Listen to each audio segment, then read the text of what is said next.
Hello, everyone. It's a pleasure to see you again today for this talk, this online live conversation, live from GemGenève, the fair in Geneva. Thank you very much for the public who is with us today in physics. This is very important for us to be in front of smiles, in front of eyes, looking at us. And thank you very much for all the people online being with us today. It's a hybrid session that we have, being both in presence and both online for this superb topic that we're going to talk about related to Art Deco. We are two together, Inezita, Gay-Eckel, and me, Ghislain Aucreman, two jewelry historians being with you today to dive into this very important style, this fabulous moment of the Roaring '20s, and understand the evolution of the style, understand more about it. Just before we start, just a few technical elements, housekeeping details, we can say. This talk will last about 1 hour. We're very chatty, so we'll try to stay in the hour. But of course, at the very ending, we'll have a Q&A session. So keep your questions for the ending. If you're online, you're not alone. We have our dear colleague and friend Paul Paradis, also jewelry historian and professor at l'École, the School of Jewelry Arts. And Paul will answer your questions, help with you with the chat log, and collect the questions so we can answer the questions both in the room and online. Thank you, Paul, very much. Before we start, it is for us a key moment to really be back, I would say, in front of actual people. This is something very important because it's the first journey of the school traveling after such context. So thank you very much for being with us today, wherever you are, here or there. That's a topic we're delighted to produce for the first time, and Art Deco will be with us today. Off we go. Discussing Art Deco, we started out with two objects which are important and fun to look at, and also very, very eloquent about what Art Deco is. What do you see? First of all, women. The woman is a force in Art Deco. The strong woman who after World War I is not going to go back and hide. She's going to be athletic and dance and wear makeup and dress and wear mixed jewels and set styles and start companies and even be muses on the top of radiators of cars. On the right, that is a sensational Lalique radiator top, radiator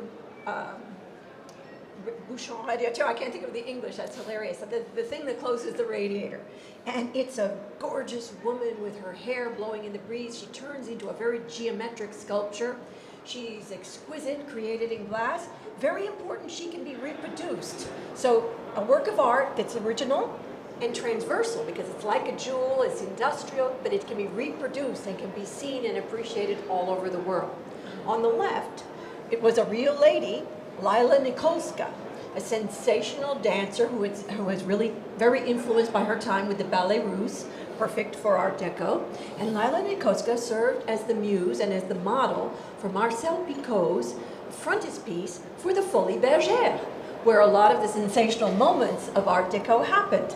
Lila Nikolska, as you can see, is this incredibly athletic, dynamic, muscular woman who embodies what Art Deco will be.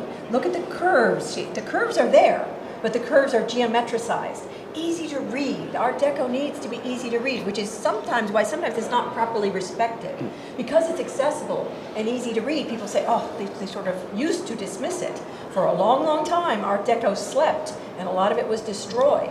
It's really thanks to what Ghislain is just about to tell us about the revivals, that made us even have some of it that's still left today, because uncountable amounts of it were trashed and destroyed. And this is true, it's a bit louder, and this is true that the evolution in time of the taste changed. I think it's a bit louder than it used to be. It changed because, I think I did click, did I? To see the chapters. It changed because the evolution of taste 50 years later had moved a lot. And when the people thought about this period, they had to give a name to it. So this is how we're going to explain our first chapter, how everything started, how the things evolved in time. The first chapter will be about 1925, the international exhibition that was presented in Paris at the time. And we're going to explain from the title of the exhibition how the name of the style was born. On the second time, we're going to see that the inspirations, the influences from different parts of the world were connected all together to become such style, and that Art Deco is not only a very European style, it took its roots from many parts of the world. And last but not least, Art Deco spread out in different visions and was a very versatile style that could connect and adapt to all the countries. And this is why it had so much success in many locations. So we selected a few places where Art Deco became very important in terms of production. So, with no further ado, let's start immediately with 1925. There was an exhibition that was projected before the First World War that the French wanted to organize in Paris to prove that modernity could be developed in terms of design. However, they wanted to organize the exhibition in 1915, and we were in the middle of the First World War. So they had to just postpone it years after years until 1925. In 1925, they were ready, and they organized an exhibition which they called International Exhibition of Modern and Industrial Decorative Arts. Modern was the key word because they really wanted to develop this idea of current modernity. And back in 1925, they called this style modern style. Industrial, it's the idea of all the objects, as you perfectly said, would be touched, that it could be produced in series also.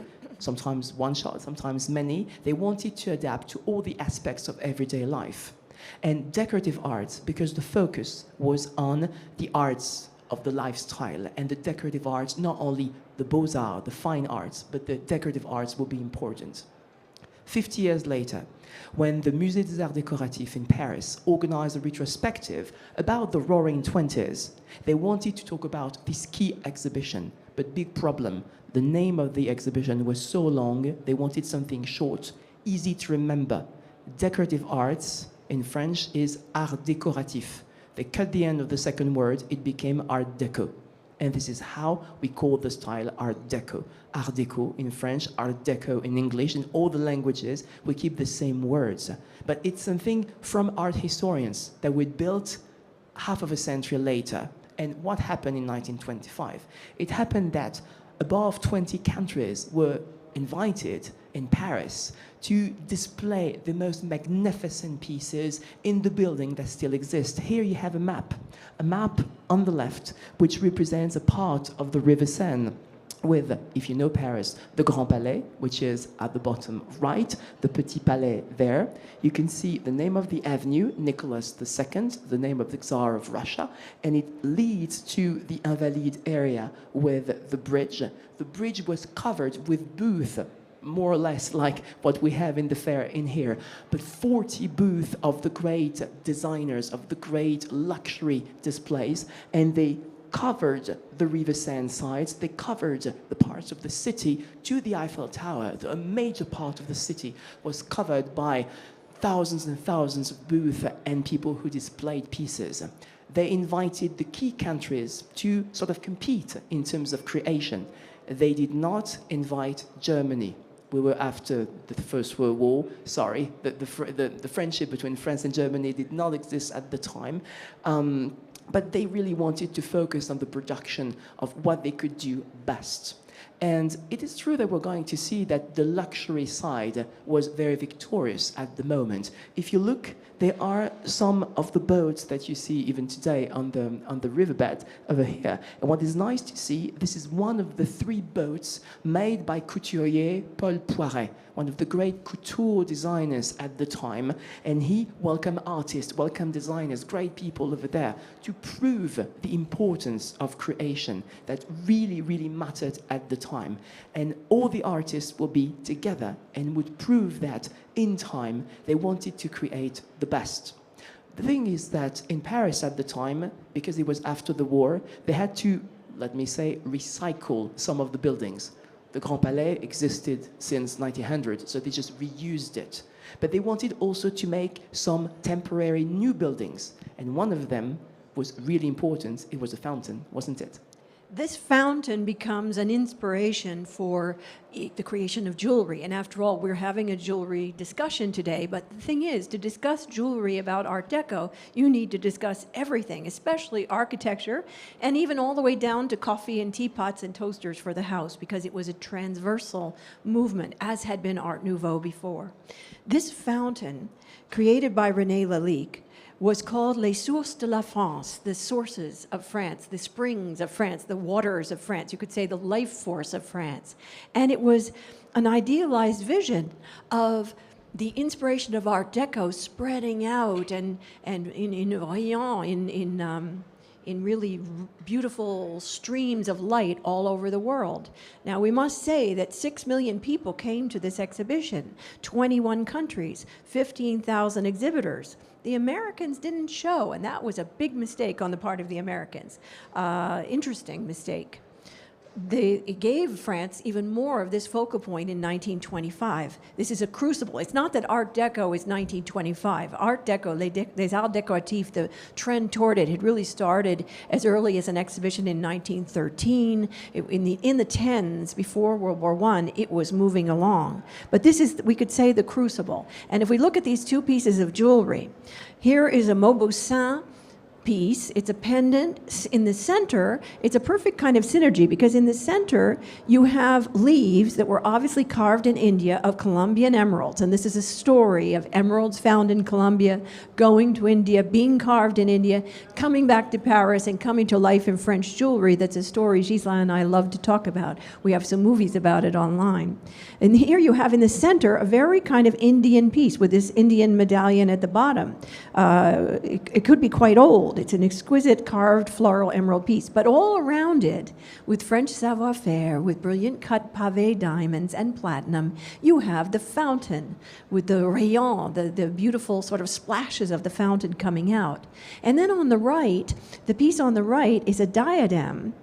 And that diadem, we don't know where it is now, so we use an old photograph. In fact, in both cases, we used old photographs, but for a good reason, too. They're photographs we found in the Jules Massier collection in the Musée des Arts Décoratifs. That library in the Musée des Arts Décoratifs is worth a trip just to visit and to source yourself, using source again, for inspiration, because it is one of the best places to just dream and be inspired. This was a diadem, also shown by Mauboussin at the exhibition. So both of these were jewels shown at the exhibition.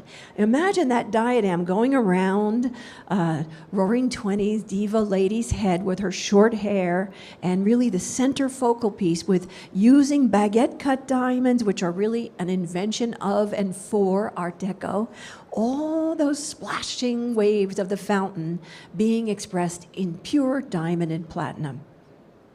The focus of the Art Deco exhibition, as we can call it today, was really the luxury. And this is one of the elements that mattered a lot. In fact, the modernity was criticized because it was not really there. The luxurious tradition would be the main focal point for most of the artists.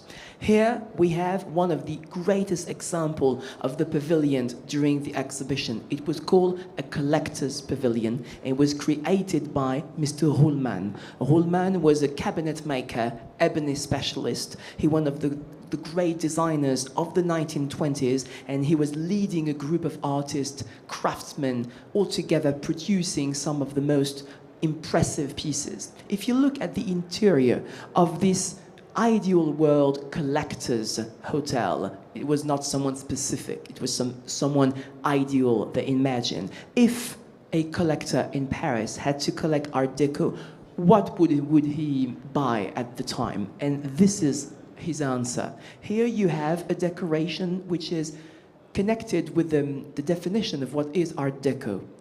Geometry first, square, rectangles, triangles, all the structure, even of the paneling, is made with stylized geometry. And that's one of the main ideas. Cubism was a couple of decades before. So it just some rooted in a way in this part of history. Then you can see this mix of color, these bright colors all playing together. Fauvism, even in the avant-garde of the early 20th century, was there, and they took the inspiration from it. However, in terms of tradition, if you look at the paneling, if you look at the carpet, it looks very much as Louis XV or Louis XVI, 18th century style, because that's one of the great ages considered a golden age for French cabinet making, the 18th century. And this is the information that Ruhlmann wanted to say. Now we are in the Roaring Twenties, leading to a new golden age, taking inspiration from this glorious past, but modernizing it thanks to geometry, stylization, and other pieces. He focused on luxury in all the objects. And the piece you see here is the piece which is now preserved in the MAD, Museum of Decorative Arts, in Paris, Musée des Arts Décoratifs. Ruhlmann produced here this piece in ebony, but it's not the black ebony we used to have, it's Macassar ebony, and it's set, covered. I mean, it's like a jewel cabinet piece, but it's a jewel of furniture, completely set with ivory. The inside has precious metal, so he uses some of the elements you can find even in jewelry. And in this Hôtel du Collectionneur, collector's hotel, actually the people over there would be dressed with couture and having high jewelry, so he would prove that all the aspects of decorative art would work together with pretty much the same materials and also the same concept of the Society of Decorative Art, which was traditional luxury. And they followed the same path. Let's move on to another one. After Ruhlmann, it was Groult. Yes, we're looking at these beautiful colors, these warm beige colors are actually created by galusha. That's the skin of the ray. And on the left, on the right too, you have open drawers and closed drawers. You have the André Groult piece, which is still in the Musée des Arts Décoratifs. You go up to the top floor to see it. You must. And it was called at the time Bombay à l'indécence. It was Bombay to the point of being indecent. Bombay means so curved. It's really all curves. We're talking about a period that's geometry, but it's the geometry of curves, its shape, its dynamism. It's moving. You can actually see it. To the point that Gisela made of criticism of materials, well, yes and no. I mean, it is a celebration. I think that the Art Deco exhibition of 1925 is a celebration of the sort of top points, but these points can be repeated and are repeated. All those 6 million people who came found themselves inspired and made, as we'll look at later, many non-precious materials using the same kinds of designs. But this one is indeed precious, to the point of being mahogany, which is then covered with galusha skin. And galusha skin, which goes in sort of like sunburst arcs out, so that you'll even have the curve more dynamized. Do you see over here how it's cut into pieces so that it bursts out in covering the mahogany. And then you have silver hinges and you have ivory keyholes. It couldn't be more luxurious. And yet, at the same time, here's an example, the bracelet in the middle. The bracelet in the middle is silver. It's marquetry with eggshell. We'll talk a lot about how eggshell and the various lacquer techniques that are so exquisite coming from Asia are taught to French artists in Paris during this period. And then it has galusha too. So it's silver, galusha, and eggshell. It's not so terribly expensive. It's not so terribly precious, but it's the exact same dynamism in design, isn't it? Speaking of jewelry, we have to see that at the time, some of the key jewelers will be present all together right in the center of the Grand Palais in Paris. There were about 300 jewelers in the Guild of Jewelry and Goldsmith in Paris. 30 of them only would be selected by a jury to be considered the top of the top and be present all together. They wanted to be together to be stronger, and they wanted to present all together their pieces in the same display.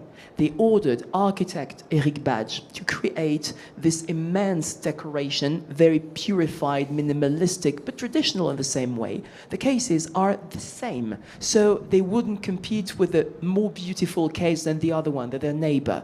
And one after the other, you would see Cartier, Van Cleef & Arpels, La Cloche, Mauboussin, Boucheron, Chaumet, and even some jewelers that do not exist today, du Saussois or du Nant. So some of the creators would be there to prove, Templier, to mention also, would be there to prove they could do the best of the best. If you now compare what was inside the cases and you look at them together, what is really interesting is to see how similar the bracelets look, but how different in terms of style they could be. Every maison of jewelry has a DNA, has an identity, so they would follow their own path. If we look at the first bracelet, which focuses just magnificent over here, it's a bracelet that was on display a couple of years ago at l'École in Paris. In the School of Jewelry Arts, we organized an exhibition about La Cloche, a jewelry house that does not exist today, but which won at the pinnacle of high jewelry in the 1920s. This bracelet is a bandeau bracelet. It's like a band. And what is important is one of the typical type of bracelets women would wear, stacking them even, dancing with them, moving with them freely. What is beautiful is this use of platinum with diamonds to have this purified white, intense light. And it's set with some of the rubies to display with this Bombay shape of the cut. The roses, this stylized rose is very important because it was everywhere in 1925, in cabinet making, in tapestry, in jewelry even, and in couture. If we compare this piece of La Cloche with another piece, which is the one at the top of Van Cleef & Arpels this time, the Van Cleef & Arpels bracelet, rose bracelet, once again, was granted a Grand Prix, so it was rewarded for the quality of the production. Interesting enough to see, it's a bandeau bracelet. It has roses. It's a more naturalistic front view of the roses. That's their choice. What is interesting to compare is the light color for the diamonds, and of course the strong red for the roses, and some of the emeralds to represent the leaves. Same Bombay cut is present over there, and this piece reveals one thing. They had to use the same design, in fact, to reinterpret the same design. But back in the early 1910s and during all the 20s, one designer in the same team as Ruhlmann and Grult that we did mention, his name was Paul Irib, one of the key designers, and he invented a stylized rose. Not too naturalistic, but not too geometric, something in between. And this rose, which we would call Irib or Iribe rose, was the rose everyone would follow at the time. So when you have this sort of rose, you'll be sure it looks like 1920s. And it was something everyone would follow in this jeweller's pavilion.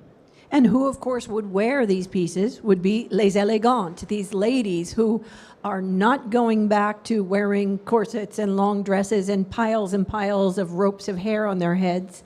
They have short hair, they're athletic, they are making companies, they drove ambulances during World War I, they won medals, they worked in factories.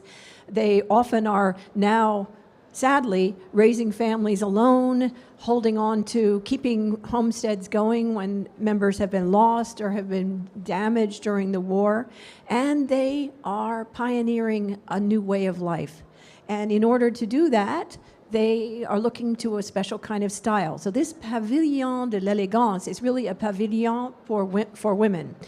And the woman in the center is endlessly fascinating to me. I spent some time this morning trying to see if I could get more images of this magazine.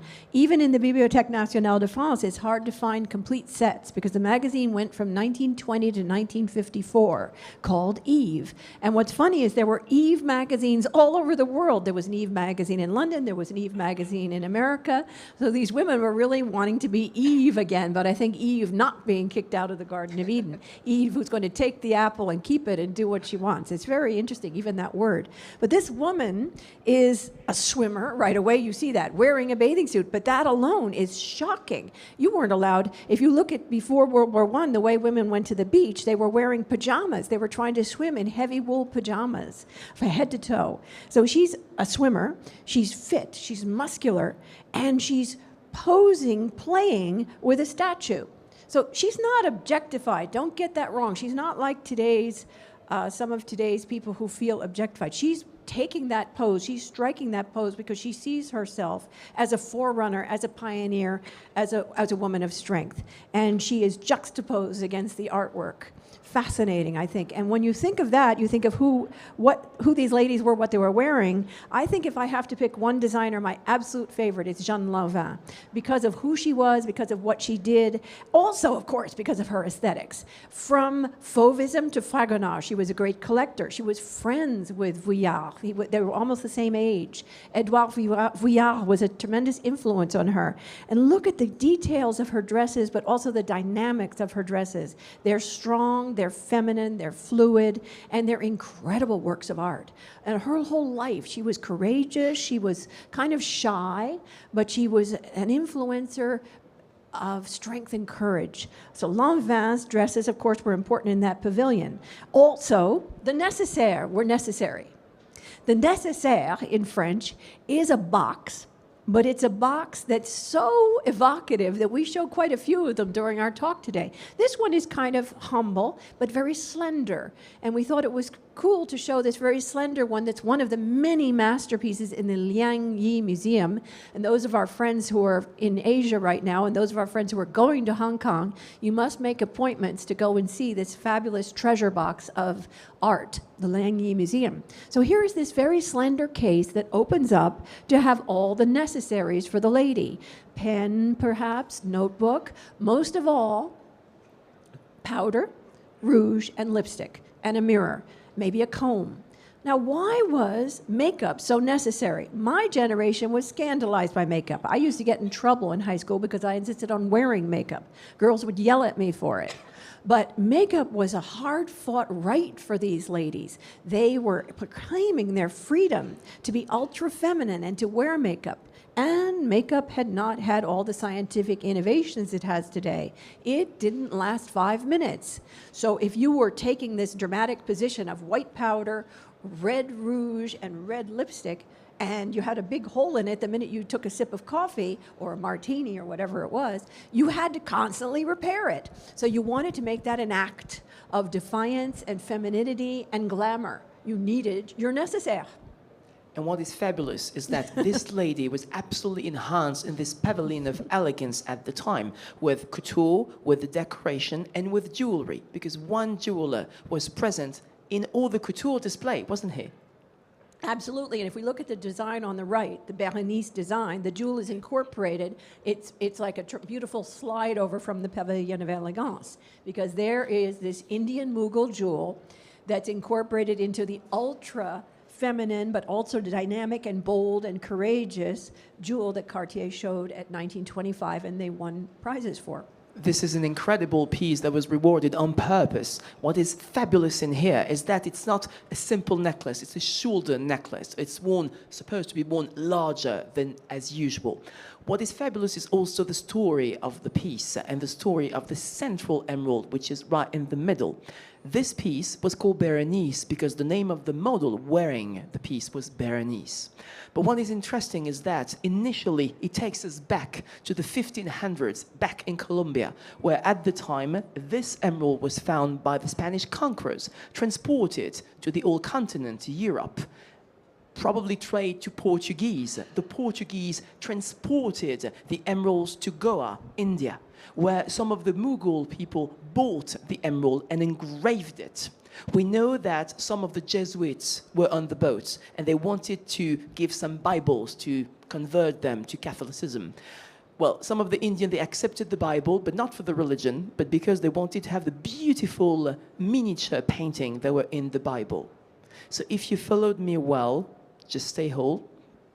This is a Colombian emerald engraved in India with Italian Jesuit Bible motif. And probably in Jaipur. I think we can make a safe bet that it's Jaipur for Mughal clients, perhaps. But the fact is that the way the Indians carved it, too, you notice that they wanted to keep the crystal, that hexagonal shape. Absolutely. It's a very poetic use of the natural crystal of the Colombian emerald, the point of view of an Indian artist, which is to keep the shape and to put your art onto the stone, respecting the stone in its actual shape. Don't you agree? Absolutely. And it's a big piece. You see how big it is. It was not alone on the display because you have emeralds on the side. Cartier probably bought it from some of the Indian Maharajas in the 20s who came to Paris on Place Vendôme and Rue de la Paix to have to do some of their shoppings, we could say, and come with absolute Indian inspiration. What is lovely in here is to see Cartier set it just for the exhibition in 1925.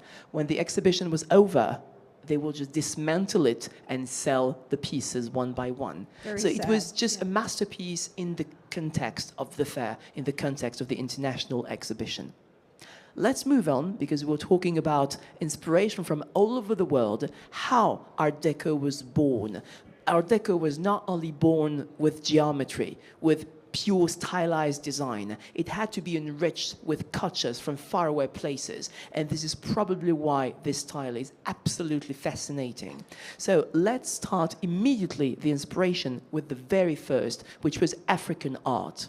In the beginning of the 20th century, we have to keep in mind that for European artists, it was a big discovery to have some African mask and objects coming to some of the galleries. I'm thinking about Matisse or Derain, some of the fauve, colorful artists. In the early 1900s, they purchased some of the pieces. We know that Pablo Picasso came to Derain mansion and discovered this mask. This mask from the Nimba culture is now preserved today in the Picasso Museum in Paris. So it really was a piece he enjoyed and beloved. If you look at the structure, it's a female goddess. So breasting, giving fertility. And you see her face, which is sort of a hybrid bird and human figure, which is over there. Look at the stylized line. Look at the way she plays in a way with lines. Just compare it with Pablo Picasso painting. And if you have a look at the painting, which is just like, yeah, later, on the right, you have Les Femmes, les Demoiselles d'Avignon, the Ladies of Avignon, which is a masterpiece of Picasso in 1907, which is the transition artwork between his testing production at the time and the starting of Cubism. So it's a key moment, it's a transitional moment in terms of modern and contemporary art, we would say. Here, this is supposed to be one of the ladies of Avignon, a prostitute here depicted. But what is nice is that she looks like she's wearing an African mask. So it was really one of the key inspiration over there. Back in the 20s and 30s, all the creations, all the decorative arts will follow the same path. And here, in the middle, we have an example from Boucheron, who in 1931, during the International Colonial Exhibition in France, France wanted to talk about their colonies. It was an other age, I would say, but they wanted also to enhance some of the inspirations from this part, what they called African France, or French Africa. What is important in here is that both material and designs are from Africa, or inspiration from Africa. The malachite, in particular, is from Congo. So they really wanted to have this sort of malachite to prove it was something related to the country. And the designs over there are inspired by some of the leaders' outfits that African people would wear during this context of the exhibition. They wanted to reveal that Africa was a key inspiration at the time, and they did a selection of pieces. This bracelet, which is there, is one of the key masterpieces revealed in this 1931 exhibition, and it proves how strong this first inspiration was. But it was not the only one, and let's move on to another one. We could say that one of the ways to really understand Art Deco is to think of this. World War I is behind us, and believe it or not, that generation called it the war to end all wars. They thought peace was going to come after. And the generation that is completely burned out and decimated by that horrible, horrible, useless war is saying, enough. It's the beginning, let's say it's the beginning of the turning away from the white European male. So anything that was white European male is less interesting at this point. Without Africa itself, the continent of Africa, without African American influence, we're going to do a lot of forget about Art Deco now. Forget about Art Deco without those two essential, strong, powerful ingredients. World War I, companies of American heroes, African American heroes, had volunteered and insisted to come over to France and fight. and help with World War I. And in the beginning, they were loading boats and doing various kinds of utility tasks when they were well-trained fighters. They organized a band, and this gorgeous, fantastic musical band went all over France while they were waiting to be given assignments. Finally, they were given assignments, and they had more combat duty than almost any other companies. In any case, they went back to America and talked about the experience they'd had, and a lot of the artists came back again after, especially around 1925. Notably, for example, Josephine Baker and a whole troupe of incredibly talented, brilliant musicians who then changed the culture of Paris and really introduced the jazz age. Josephine Baker, in many ways, could be seen as the muse of this age. She is a woman who finally is in the pantheon where she deserves to be. Every time I start to talk about her, I start to cry. I've spent a lot of time studying her and even talking with one of her sons. Please know right away, even looking at this dynamic, powerful poster, Beyonce made a choice recently to reincarnate the banana skirt. She did that for a very specific reason. Josephine Baker chose that banana skirt. She was a great comedian, and she was a heroic comedian. So she chose the banana skirt to say, you think I'm an object? No, actually, you're the object. I'm playing with you. I'm bringing my culture the way I want to, and I'm having fun the way I want to. And she changed everything. On the left, her bracelet. This is a bracelet that she not only wore herself, made by Albert Flamand, but she gave a lot of them as gifts. In fact, we've had comments in our different discussions with people telling us that they have bracelets that were engraved, that were given to their grandmothers or their great-grandmothers as presents. And what's interesting is Josephine Baker was a great collector of fabulous high jewelry. Most of that went in the service of the chateau and her children because she was incredibly generous. But the jewelry that's like this, that's made of something called palladium and bakelite, was very, very treasured by her. She got it, as did many of the great ladies of the era. Coco Chanel would mix the very best jewelry, the very best, in quotes, high jewelry with costume jewelry. This is what you did. You appreciated these materials. Bakelite's the ancestor of plastic. So the black section, that opens up, and inside we once again have a necessary inside a bracelet. Powder, rouge can be opened up. So on your bracelet, you have everything you need. There weren't any cell phones yet.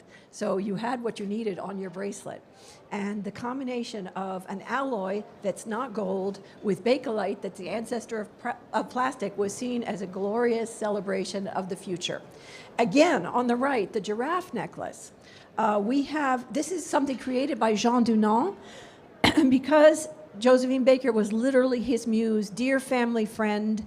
With the family, he created a necklace like this for her. He created a necklace like this for his wife. And it's orium. So once again, it's an alloy that's not gold. It's a non-precious alloy with very specific lacquer techniques that he had learned specifically from Vietnamese teachers, lacquer artists who had come over, again, during World War I. World War I was this crucible of change. To put lacquer onto airplane propellers, which also helps you realize that lacquer it can be incredibly strong because it was seen as one of the best materials to keep the airplane propellers safe during the war. You have inspiration directly from jewelry and ways of embellishing the body, adorning the body that come from Africa, from the African continent. But you have a jewel that's consummate Art Deco jewel. If we move to another culture, it will be Egypt. In 1922, British archaeologist Howard Carter and his patron Lord Carnarvon discovered the tomb of an old pharaoh that everyone forgot, but not them, King Tutankhamun, King Tut for the French, as they said. There was a Tut mania. In French, we say Egyptomania. There was a craze, a passion for Egypt at the time because it was the only one ancient tomb in Egypt that was discovered full with the items. Tutankhamun was not one of the greatest pharaoh in Egyptian history. It was a smaller figure, we could say, in time, but compared to Amenhotep III of Ramses II, their tombs were destroyed and emptied by some of the thieves. His was not. And this is what was major at the time, because they had all the funerary equipment and all the jewels, because gold and precious materials, lapis lazuli, turquoise, carnelian, all these ornamental stones that were key stones for the ancient culture, this ancient civilization, which used the illustration of lotus and papyrus to represent the south and the north of Egypt, but also the scarab, of course, pushing the boat of the sun or of the moon in day or in night to reflect the power of the gods, is something that was a pectoral onto the body of the old pharaoh. What is interesting is that such discovery would of course inspire some of the jewelers. And if you compare this piece with the two other pieces, you really have a connection which is important. The one at the top is by Van Cleef & Arpels. It is a bracelet, Bordeaux bracelet, so typical object of the 1920s, and it does represent scenes that were visible on the frescoes of the ancient tombs. So it's directly an archaeological element taken from the tombs and immediately put on the piece. Sorry. If you look at them, they just play with the black and white color, diamond and onyx, and let me...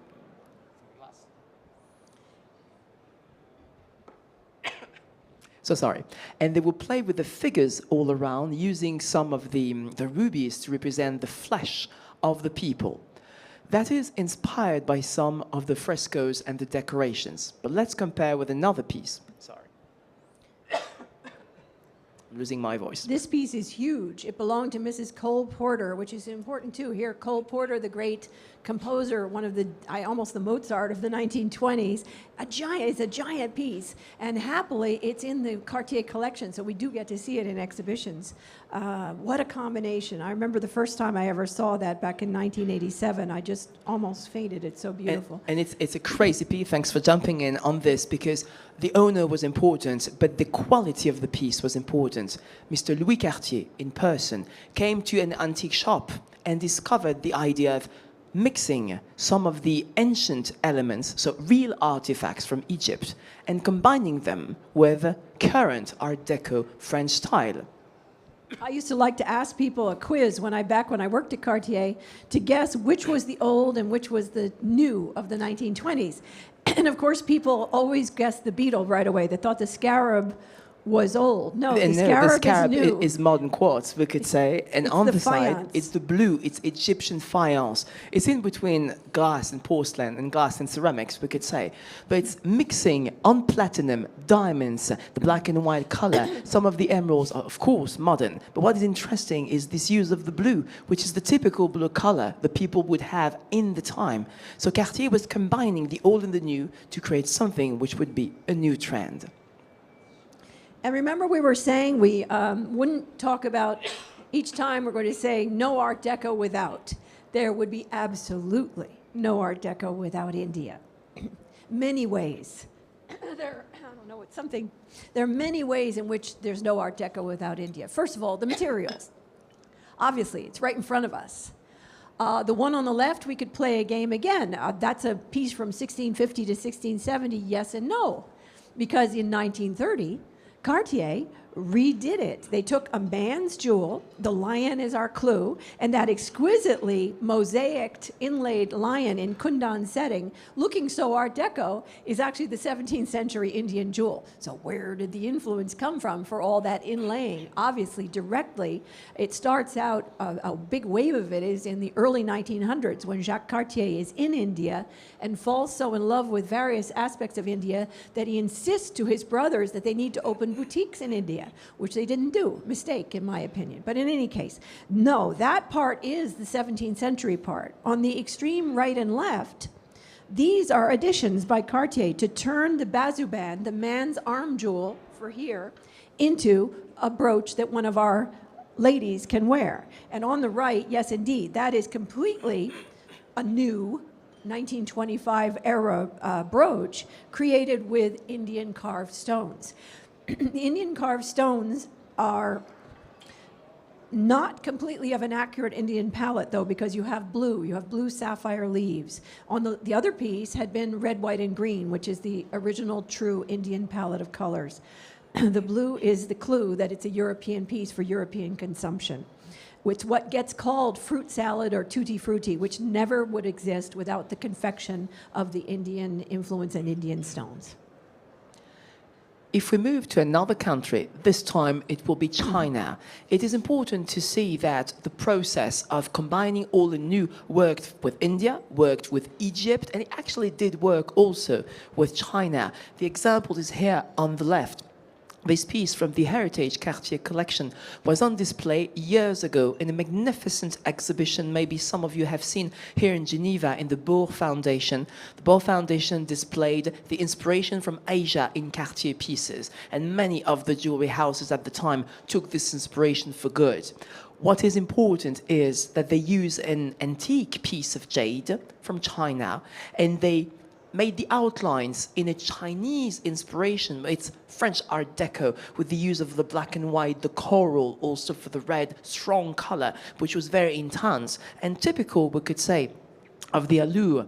It's a box, so one of these nécessaires. People would love to have vanity cases, cigarette cases that were really on favor at the moment, and it proved how strong was the Asian inspiration. We knew that on the other side of Place Vendôme, not the side of Rue de la Paix, there is, going to the Tuileries Garden, if you know Paris, the Rue de Castiglione had at the time a Chinese and Japanese antique object store.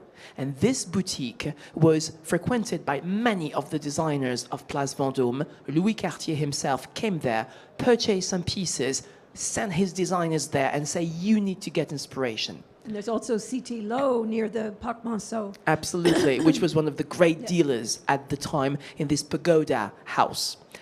Speaking of pagoda and typical images, this is a Chinese hat necklace, which was part of an ensemble of a suite of a parure, having a ring that could open, a pair of earrings, and of course, this beautiful necklace over there. Van Cleef & Arpels decided to display it in 1931 for their colonial exhibition. You remember Boucheron using African inspiration? Now it's Van Cleef using this Asian inspiration in many ways. But what was daring in the context of the fair was the fact they did not use gemstones. They prefer to focus on the mirror polish effect on gold, to have this mirror light effect over there and prove the quality of the goldsmithing technique they were able to produce at the time. And when we say Chinese influence, we must also talk about Japanese. We touched on it. But we had a person named Seizo Sugawara. It's important to know there was a Japanese pavilion, there was a Chinese pavilion, there was a Japanese pavilion. And in the Japanese pavilion in the 1925 exhibition, a man named Seizo Sugawara came from Japan, great lacquer artist, kind of like our Hakoze-san artist who helped with the class on Japanese lacquer that we have at l'École. Seizo Sugawara, in repairing the antique Japanese pieces, made the acquaintance of different artists such as the great Eileen Gray. Eileen Gray studied with him. Eileen Gray incorporated the techniques that she learned for urushi lacquer into her work. For example, this screen, which was in her apartment during her lifetime on Rue Bonaparte in Paris, her apartment which became a gathering center, a focal point for the influencing of great architects, designers, artists. The 19th Lady Grey was an incredible personage who lived all the way till 1976. Luckily, because she wasn't really properly recognized until later in her life. This piece is in the Victoria and Albert, but it's enormous, so it isn't on display, which is very sad. But it gives you an idea of the kind of way that the Japanese arts could influence really innovating work. However, there are beautiful works that are done that are what we would call more japonisant or chinoiserie entre les deux, between the two, because this is Japanese technique, but it looks kind of Chinese. Things weren't perfect in the 1920s. There was not the purest respect for following this discipline or that discipline. So their way could be a bit mixed up, a bit eclectic. It still gives us a beautiful work of art that is using the shoes are Japanese, very purely Japanese. The hairdo is purely Japanese. Some of this detail could be called Chinese, but it's gold, and it's Chinese, and it's Japanese lacquer, and it's another nécessaire. So now that we know how all the inspiration produced this amazing style that we call Art Deco today, let's see how it conquered the world. And the best way to conquer the world is to be transported. And the best transportation at the time was by boat, but not any kind of boat. The big ocean liners, the company of the transatlantic boats, the French and the British were competing in the time to have some of the best boats, and the legendary one was probably the Normandy. The Normandy boat was this big paquebot ocean liner. It was a luxurious boat where all the best designers were making some of the best creations at the time. If you look at the inside of it, this is the Grand Salon for the first class people who were passengers inside. Look at the fountain made out of glass and crystal. Lalique did it. If you look at some of the lacquer panels all around, Dunant or Eileen Gray could have produced them. If you look at some of the furniture over here, think about the Ruhlmann, Irib, Groult, and all the main designers we have already talked, all the same people of the same team. So the best of the best was over there in terms of luxury. People would wear French haute couture and French high jewelry. So inside, you would have the best ambassador of Art Deco traveling all around the world. If you were French traveling in it, you would be yourself an ambassador of this French style. If you would be a foreigner transported in the boat, you would be amazed by the beauty of the style and continue propagate the style of Art Deco. And if you would be just looking at the boat when it arrived in your country, you would receive this ambassador and would like to adapt the style. And the first step, as you see in here, would be in New York with the Statue of Liberty. Because where did the boat take you? The boat took you back and forth between New York and France. And there was a great blending of influence, which we did a talk about that, which is on our YouTube playlist. If people didn't see it, you can see it on our, on our YouTube playlist, which Paul will give you. New York and America and South America, so the great spaces of the American continent, had the perfect staging for the architectural aspect of Art Deco. That is, lots of open space, lots of deep pockets that are filled with money before 1929, as Tom Wolfe so well lays out in his book From Bauhaus to Our House, and equally, three ingredients: open-mindedness, to try and invest vast amounts of money into making these skyscrapers in Art Deco style. William Van Allen is one of our absolute favorites. William Van Allen is a whole subject in himself. He, after the Chrysler building, he didn't really have a career because he had a huge fight with Mr. Chrysler, which was a long lawsuit, and it kind of destroyed his reputation. And yet, his masterpiece led to his creating a foundation and a school, which is very important for young architects. He believed in education. He had gotten his education at the École des Beaux-Arts in Paris. And you can really see all the effect of what he learned in this masterpiece, which went up in 1928. We could not resist comparing that crown detail on the top, which makes you think of the Statue of Liberty also, deliberately, with, and by the way, for a few minutes, that was the tallest building in the world. I know whenever we tell that to our friends nowadays, people laugh because there are so many taller buildings. But the Empire State Building sort of retooled itself to beat them. They put a longer needle on the top to defeat the Chrysler Building from being the tallest building. This jewel, of course, is a jewel. It's a small brooch, but it's called Speed, and it's by Raymond Templier. Raymond Templier was called the architect of jewelers. Raymond Templier said that he got all his inspiration in Paris, in the city, with the noise, with the traffic. He had to have all of that to create. And this brooch actually is supposed to be on its side, but we put it end up because it was created in 1925. Remember, William Van Allen went to the École des Beaux-Arts. Was William Van Allen at the exhibition? Did he see this brooch? Did it inspire him to make the Chrysler Building? That's an open-ended question. But the fact is, the piece with chanlevé enamel, so an ancient tradition of French enamel that goes back before the Middle Ages to create those flowing droplets of green that make you think, if you're in an airplane, of the water that dries on the window when it's raining. That those champ levé details on top of glistening mirror polished platinum with pavé brilliant cut diamonds was purchased directly by the Museum of Decorative Arts to go into their museum, where it still is today in the Galerie des Bijoux. We call that good news and bad news in the jewelry world, because the good news is it's recognized as a work of art. And as people are probably answering for me now, the bad news is, sad, it was never worn.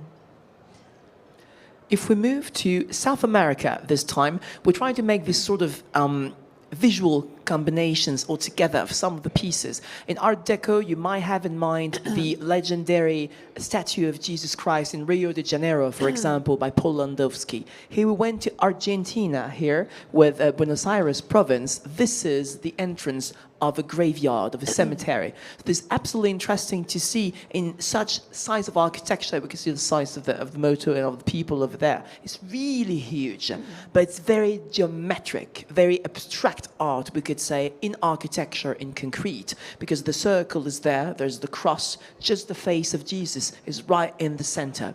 What is interesting was to compare with some of the objects you can find in our ocean liners. Here, this is a clock.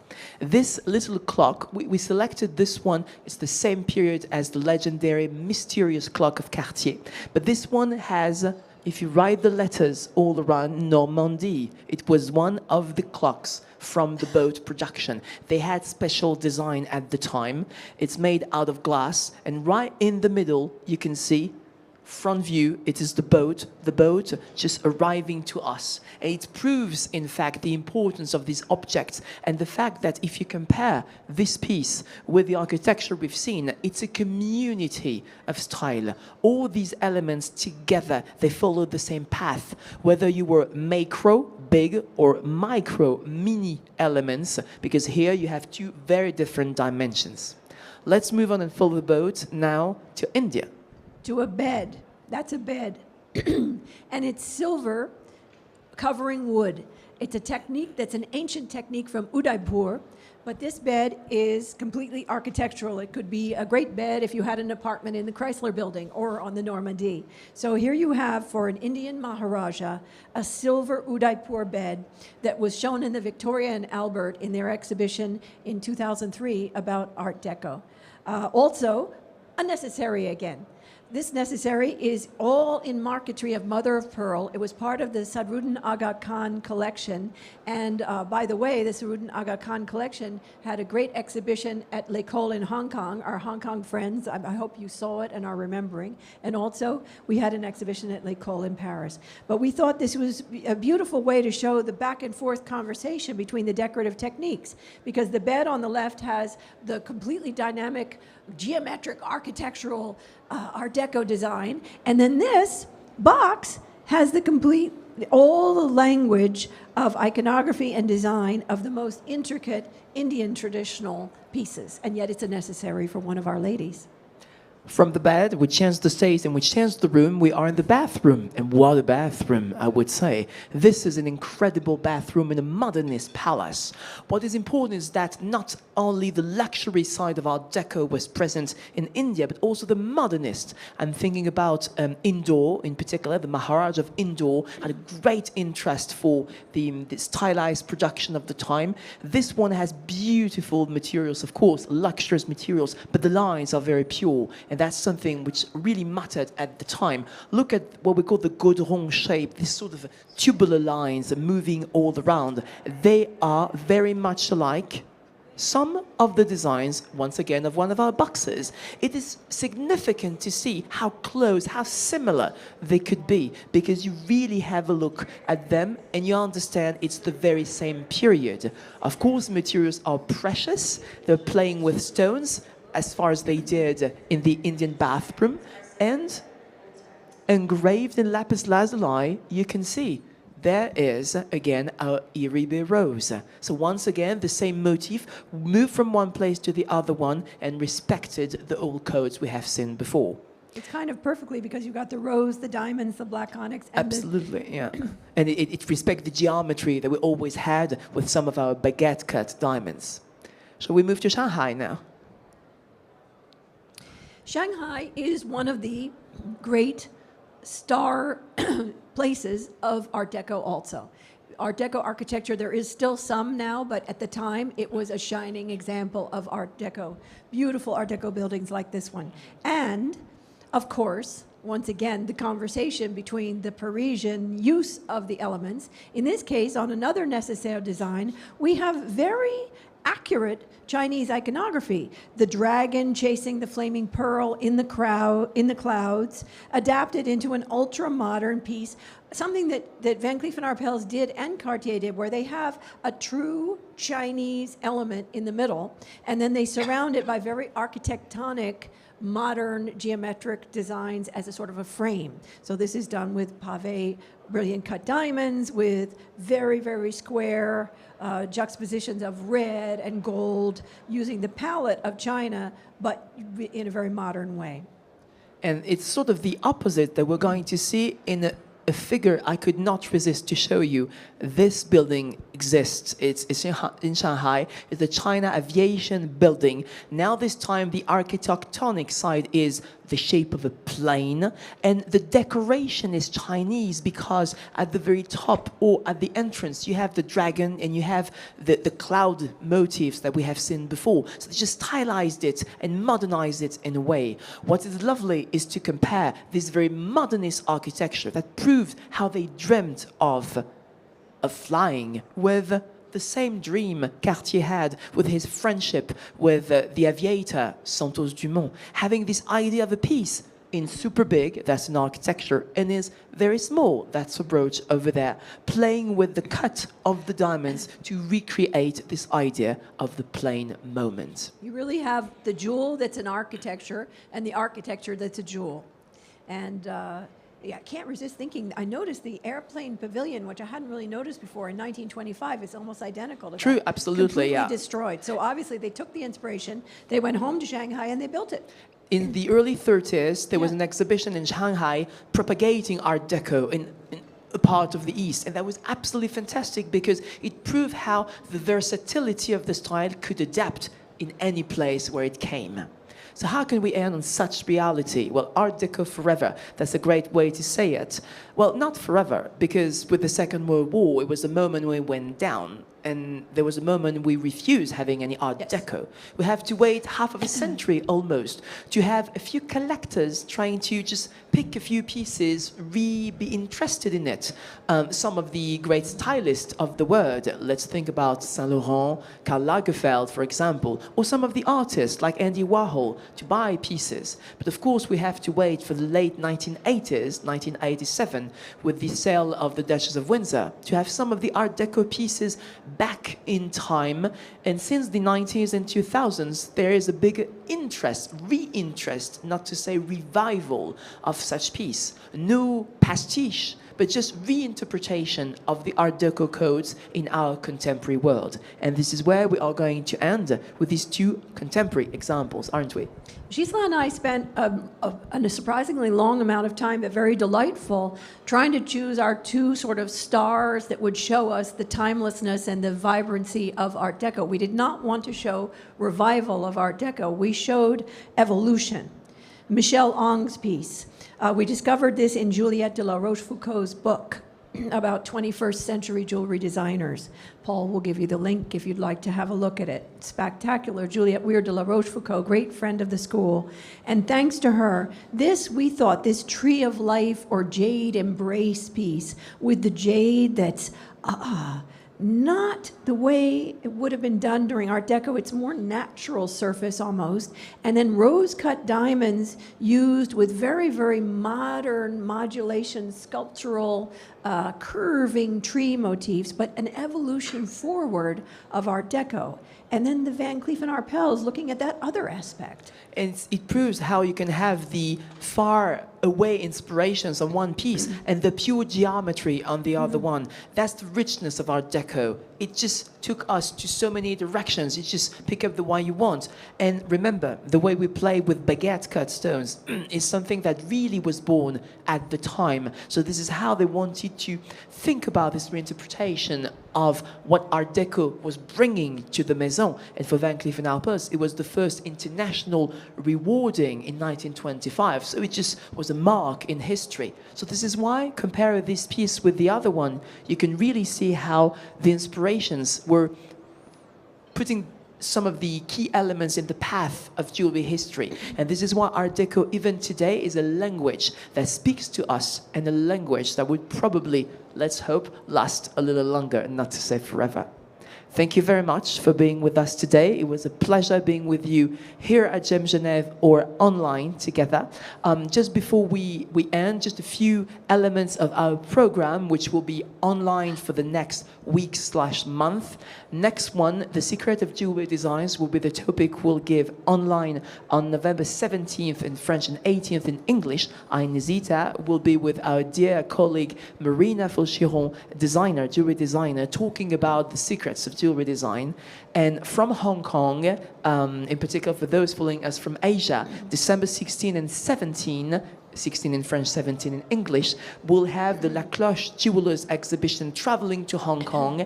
They'll be lucky, and we'll have a virtual tour of the exhibition for you in December. That will be the Christmas present, we could say. Now that QR code will sign them right up. So if you snap the QR code, you can sign up for the lectures. And Paul will give you also the links if you want to register if you didn't have the QR code.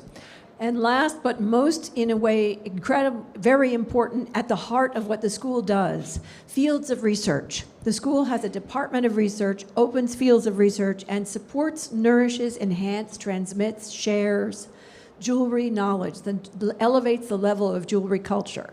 If you're interested in jewelry culture, especially here at the fair, you all know you need to be up on hallmarks, names, marks, sources of history of jewelry.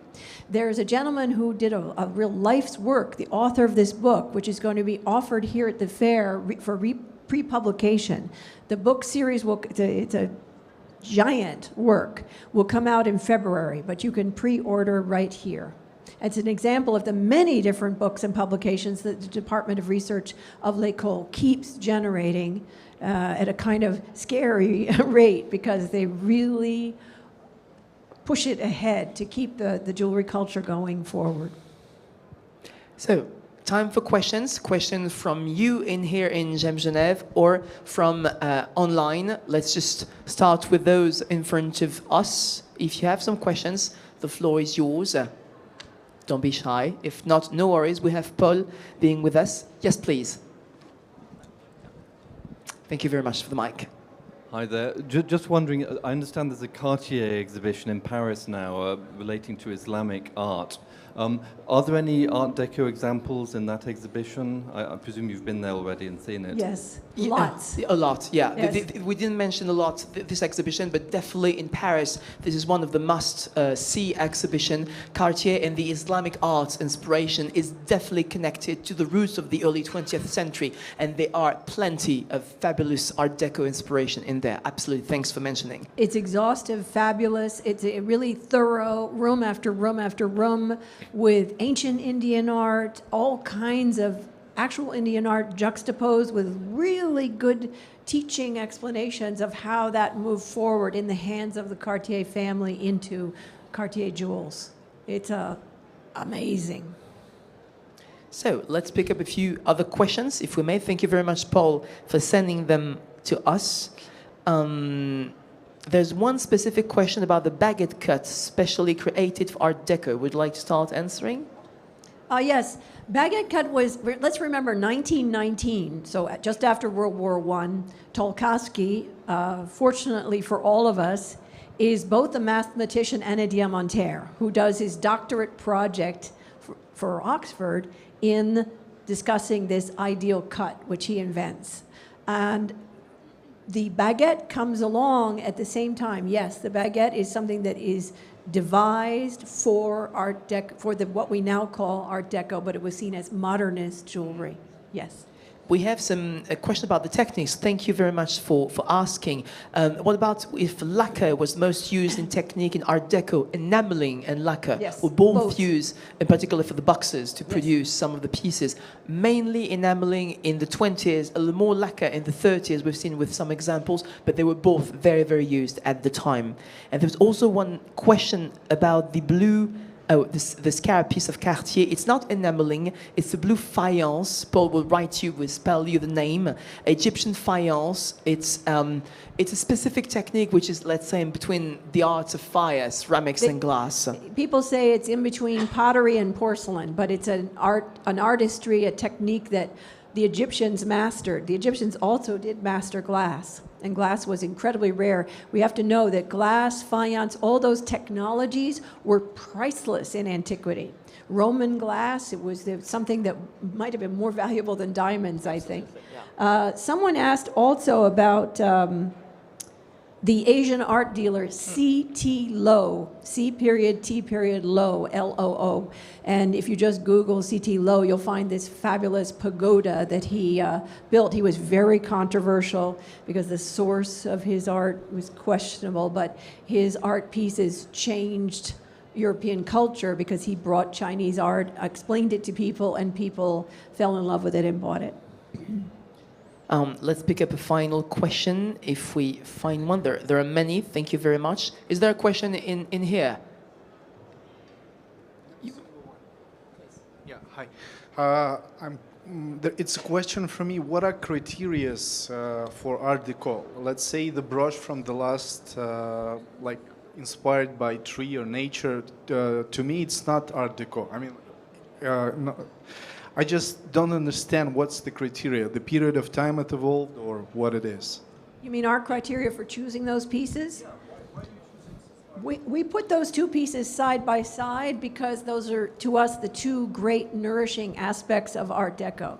The one without the influences of other places that are not Western Europe, there's no Art Deco. So that's why we chose Michelle Ang, who is geometric. She is using the science of French jewelry setting and French jewelry working, which was very much at the heart of Art Deco in Shanghai, for example. I know I worked with jewelers who were descendants of Chinese jewelers who are Chinese descendants of people who worked with French jewelers in Shanghai during the Art Deco period, and I cannot tell the difference between what I see being created in the Van Cleef & Arpels workshop in Paris. There is this beautiful synergy that happens during the 1920s between Chinese jewelers and French jewelers in Paris. So there's that aspect, in that she expresses Chinese aesthetic, she expresses it in a modern and completely European way, and yet she's a Chinese jeweler. So she brings the spirit, for me, and for Gislano, he agreed, she keeps the spirit of Art Deco alive by pushing it forward. It's not repeating it. It's not Art Deco time, Right. It's just taking the inspiration. What we loved also was the contrast Right. of the color. What was specifically Art Deco was the way they played with white, platinum and diamonds and pearls, and Right. sometimes black lines, could be enameling, could be lacquer, it could be onyx, and then they put one strong color, could be the blood red color of the coral, could be this super bright green color of the jade, and they had this contrast with the intensity of the color, which we probably never had so strong. Oh, also, before. yes, you made me remember, Gislano, one of the main reason was the jade, because Europe and America fell madly crazy, out of control, in love with jade, which was a Chinese gem. And jade was many times more valuable than anything else. If you choose, for example, the famous Barbara Hutton necklace, which is now known as the M. Devani necklace because she gave it to her girlfriend, the Countess M. Devani, it made a record $27 million plus when it was bought back by Cartier for their museum. And for many reasons, obviously the exquisiteness of the jade, but the fact that Barbara Hutton chose that when her daddy, she was the richest girl in the world, competing with Doris Duke perhaps, her daddy took her to Cartier and said, you can have anything you want for your birthday. And she could pick anything at Cartier, and she picked that jade necklace, which was the most expensive piece. And he said, maybe I shouldn't have said you could have anything you wanted. But she chose jade. This was revolutionary. Laurence Mouille-Farine makes a very good point about that in her Lacoste book. So the materials. And then, of course, the geometry of the necklace on the right, it's geometric. It's not at all an Art Deco necklace because Art Deco wouldn't have been a round collar. So pushing forward, bringing it to what someone wants to wear today, but in the modernist side of it. Because there's that dialogue. There's the modernist, what is modern, and sometimes those two aspects of Art Deco, even within the period, fought with each other, and they fight with each other now. Though people who loved all modernism dismissed that other aspect as exoticism. But you don't have this wonderful movement of art without the synergy of all of that. I hope that. Thanks for asking. You see how it just pushes out of the interest, but thank you for sharing this passion. I hope that helped. Thank you for this last question. Thank you very much, all of you, to be with us today. This conversation has been recorded. If you want to see it again, or if you want to send the information to some others, it will be on our YouTube channel in about a couple of weeks. So thank you very much once again for being with us here at GemGenève or online, and looking forward for the next talks. Thank you.